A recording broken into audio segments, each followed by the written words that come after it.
A rather surprising end to a murder mystery in Manatee County. Investigators say this man walked into the sheriff's office and revealed a secret he'd been holding on to for nearly 10 years. They say Benjamin Moulton was consumed with guilt when he walked in and confessed to killing a young woman back in 2011. And as Fox 13's Kimberly Quizon reports tonight, he cleared his conscience and gave a family some much-needed closure.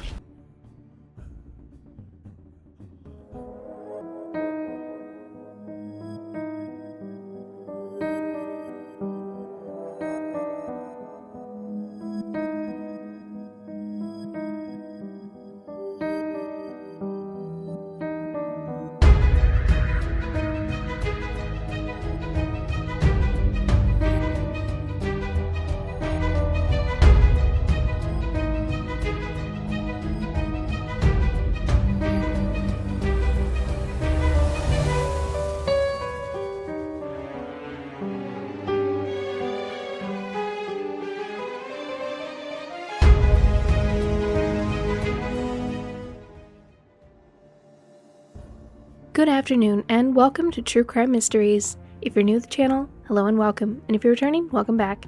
Today we are discussing 4 cold cases that were solved by confession, and as always, if you can give this video a like and comment with your thoughts down below, that would be much appreciated as it is the easiest way to help the channel grow.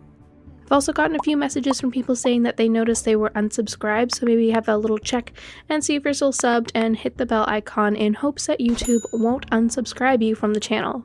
But with that being said, let's get into it. Take a minute to talk about our sponsor for this video, Hunt-A-Killer. Are you looking for a unique gift for that true crime fanatic in your life, or maybe you want to share your love of solving mysteries with your friends? Get them the perfect gift this year, Hunt-A-Killer.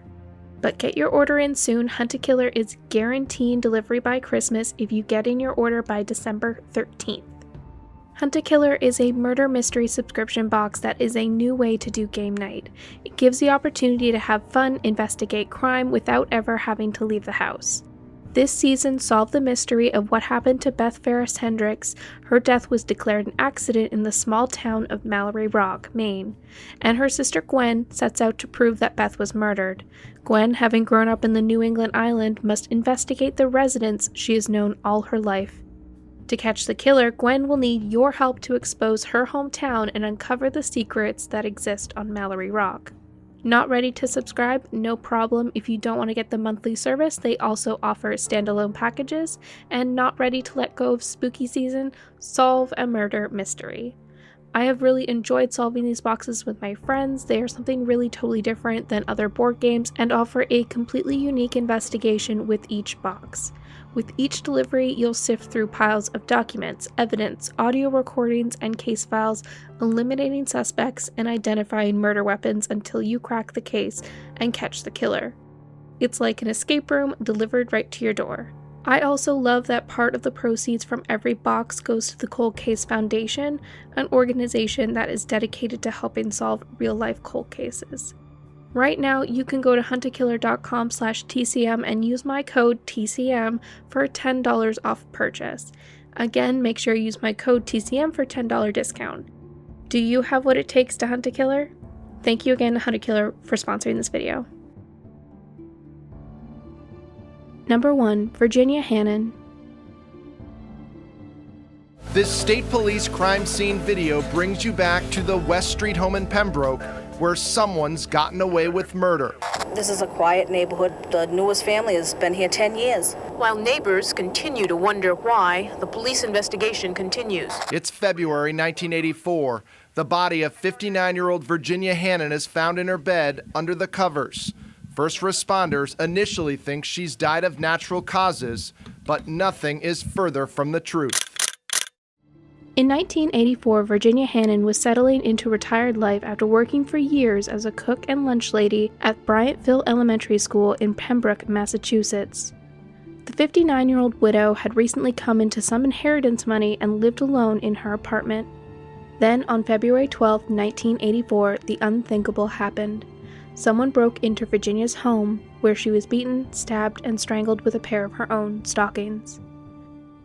I think it was one of the most brutal murder that I think we've had in the history of Pembroke. She was assaulted, she was kicked, she was punched, she was stabbed, and then strangled. The senseless murder shocked her family and stumped police, who interviewed more than 50 people during their investigation, but since they couldn't establish any leads or suspects, the case went unsolved. For years, Virginia's family wondered what led to that night. Some speculated that her recent inheritance was a motivator for the crime, as she'd recently collected $380,000 from an aunt. According to her nephew, Virginia had never flaunted the money, but did tell a few friends about it. Do you think that could have made her a target? I think it absolutely could have made her a target. Her family tried to keep the story alive and in the public eye. In 2019, they held a vigil on the 35th anniversary of her death. That same year, investigators discovered the DNA samples taken from the crime scene all belonged to the same man. They just didn't know who he was yet. They tried to use forensic genealogy to identify the suspect, but it was unsuccessful.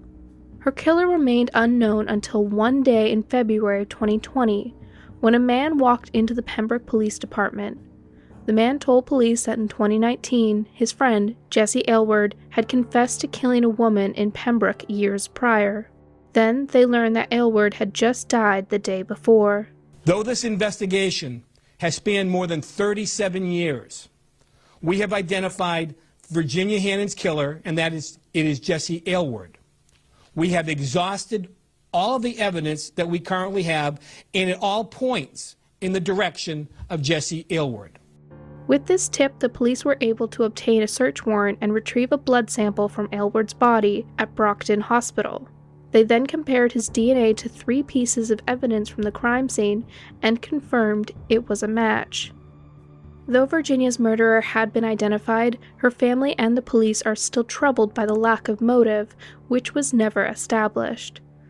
Police have no reason to believe Virginia and Aylward knew each other, though he lived close to her home at the time of the murder. Aylward had a criminal past which included some assaultive behavior, but the police did not suspect him during their initial investigation. Her family, though feeling somewhat relieved from the revelation, believes there are more people out there with information. It's nice to have a name, and just to see that the effort that they put in wasn't wasted. And like I said, maybe it'll jar somebody's memory. They can come forward, say something. Former Police Chief Rick Wall said, "There's a lot of questions that we still would like to answer, and we may never get all of the answers, but we're never going to, stop looking for exactly what happened." Virginia is remembered by her family as a woman who took care of stray animals, loved bingo, family cookouts, and ice cubes in her beer glass. She was a great woman, said her nephew, Richard Hannon. She was a very family-oriented and loved the area, loved the people around her, and was very generous.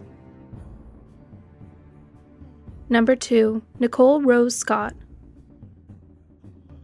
On December 11, 2011, a motorist pulled over next to the woods near the University Parkway in Manatee County, Florida, when he came across a body. It was 29-year-old Nicole Rose Scott. She was partially clothed and had visible trauma to her face from an apparent beating. An autopsy later revealed Nicole was strangled to death and that her body had been left in a heavily wooded area for a few days before it was discovered. For the next 10 years, detectives tried to solve Nicole's murder, but made no arrests. One suspect on their radar, though, was Benjamin Moulton. Nicole was a sex worker, and they suspected Moulton of being one of her customers. They questioned Moulton during their investigation, but he denied being involved in Nicole's murder, and without any evidence to link him to the crime, they let him go. A few days prior to Nicole's murder, a pregnant sex worker accused Moulton of trying to kill her. He was arrested for the crime in February 2012 and was charged with attempted murder, sexual battery, and aggravated battery of a pregnant woman. The charges were later dropped, though it is not clear why. Around the same time in 2012, Moulton had criminal charges pending against him for breaking into a woman's home. The woman woke up at around 3 a.m. to find Moulton standing next to her bed. She jumped out of bed and Moulton ran out of the home, but was found soon after. The police later determined he'd removed at least one knife from the woman's kitchen drawer. He pleaded no contest to armed trespassing and was sentenced to probation. Then, 10 years later, on September 29, 2021, 43-year-old Moulton walked into the Manatee County Sheriff's Office and confessed to Nicole's murder. Really out of the blue, it's an average afternoon, and this guy walks into our lobby and walks up to a deputy and says he wants to confess to a crime that had happened 10 years ago. When he came in and started talking about details of the case that we had never released to the general public, we knew who he was, and it started to really make sense that he was there at the scene and had something to do with her being killed. When asked why he was admitting to the crime now, he told police he found Jehovah and couldn't live with the guilt anymore. A spokesperson for the Manatee Sheriff's Office said Moulton appeared to have had a major change in his life, that he seemed remorseful and ready to face the consequences of his actions. Moulton was arrested and charged with the first-degree murder of Nicole Rose Scott. Randy Warren of the Manatee County Sheriff's Office said, "It's a good day for the Sheriff's Office. It's an even better day for Nicole's family because they can find some comfort in knowing that the guy that killed her was being eaten up with guilt and couldn't live with himself anymore, and it took tremendous courage for him to walk into our lobby and confess and turn himself in." Number 3. Christopher Alvin Dailey. On November 18, 2020, Decatur Police Department Sean McAdam received one of the strangest calls of his 15-year career. "I want to confess to a murder I did years ago," said the man on the other end of the phone. The man was identified as 53-year-old Johnny Dwight Whited. But Detective McAdam was skeptical of Whited's confession, especially because he couldn't pinpoint what year he committed the murder he was confessing to. "Confessions take a lot of time to get to that point," he said. "You don't start with the confession and work backwards." And yet, that's exactly what they did. After Whited provided police with a description of the crime scene, they reviewed every homicide in the city dating back to the 1980s. Then, they found a match. The April 1995 murder of Christopher Alvin Dailey. Detective McAdam and other officers met with Whited to retrace the steps of the crime. From the back of a patrol car, he guided the officers to a remote, gravelly area where he reenacted the murder. It was there that Christopher's body was found with a single gunshot wound to the head. His 1983 Toyota Tercel was found partially submerged in the Tennessee River, approximately 4 miles away from his body. Christopher was last seen attending an employee meeting at the Huntsville Hilton Hotel, where he worked as a server. He was reported missing the next day on April 26, 1995. Just prior to the police receiving the missing person report, 2 17-year-olds discovered Christopher's body. During their initial investigation, detectives came up empty on suspects, witnesses, weapons, and motives. At the time, Decatur Police Sergeant John Bradford called the case a real whodunit. 25 years later, at the scene of the crime, Whited provided officers with specific details that legitimized his confession. He was then arrested and charged with the death of Christopher Alvin Dailey. Police declined to discuss a potential motive for the murder, but confirmed that Whited and Christopher didn't know each other beforehand. According to Detective McAdam, Whited wanted to get the confession off his chest while he still had time, as he was terminally ill from stage 4 lung cancer. Whited was reportedly remorseful of the crime and apologized multiple times. Detective McAdam credits the original detectives for their work in the case, saying, "They're the ones who did all the hard work. I just closed the last page of the book they wrote." Number 4. Chris Roddy. On March 21, 2016, 22-year-old Dontrell Burks was shot and killed while riding his bicycle on the sidewalk in Houston Green's Bayou neighborhood. The murder stunned his family, who described Dontrell as a good kid who always brought people together. At the time, the police didn't have any witnesses to the crime and few leads to go off of, but Dontrell's family determined to find his murderer and wouldn't give up. They followed up on the leads and rumors, and although they never gave up hope, they also never found the closure they were after. His aunt, Angela Burks, described it as feeling like a wild goose chase. She assumed the police would throw Dontrell's case to the side with the other cold cases never to be solved.